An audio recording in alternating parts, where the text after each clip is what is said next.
Hey, thanks for meeting me here again as we continue to go through the book of Proverbs together. Proverbs chapter 17 is where we are. I heard the C.S. Lewis quote for the first time today that relates so perfectly to Proverbs chapter 17, where it's talking about relationships and things like that. Listen to what C.S. Lewis says. He says, "A friend is someone who knows the song in your heart and can sing it back to you when you have forgotten the words." Isn't that so good? That a friend, and to be a friend, so think on two levels there, to have friends like this, to look for friends like this, and to be a friend like that, is that people know you so well that when you have forgotten the song that your life is meant to sing, they can sing it back to you so that you can come alive once again. Imagine friends like that. Well, that's what Proverbs 17 is talking about, is being a person who loves people like that, who is a friend like that, who helps people's heart to sing. And look, it starts at home. Look at what it says in Proverbs 17:1. It says, "Better is a dry morsel with quiet than a house full of feasting with strife." And so what's the most important thing in your household is that you live as people of peace. That the way you relate to your kids and the way kids you relate to your parents is you're trying to get their hearts to sing the song that they were meant to sing, which, by the way, is the song of their maker. They're made in the image of God. You're made in the image of God.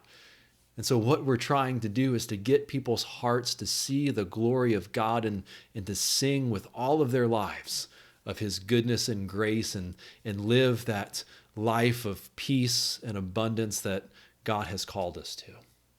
So that's what we're after.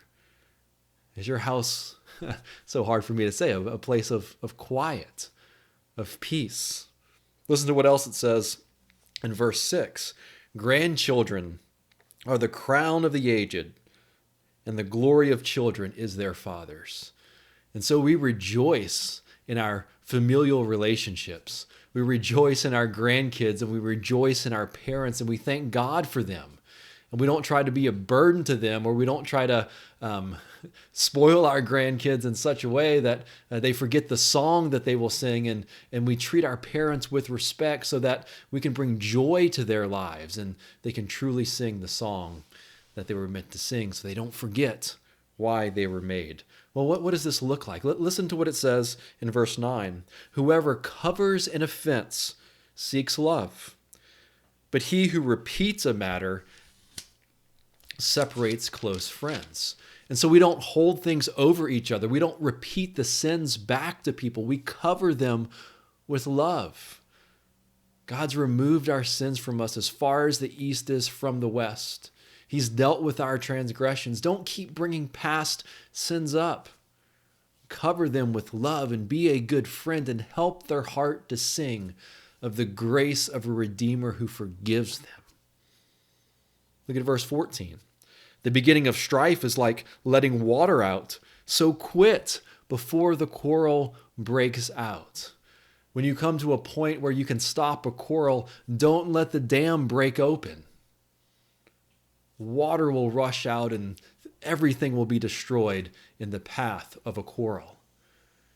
Be a peacemaker. Jesus laid his life down for you so that you can have peace. Sacrificially lay yourself down in the name of peace. Look at verse 17. "A friend loves at all times." And so as we spend this time isolated from one another, consider your friendships and what a friend you are.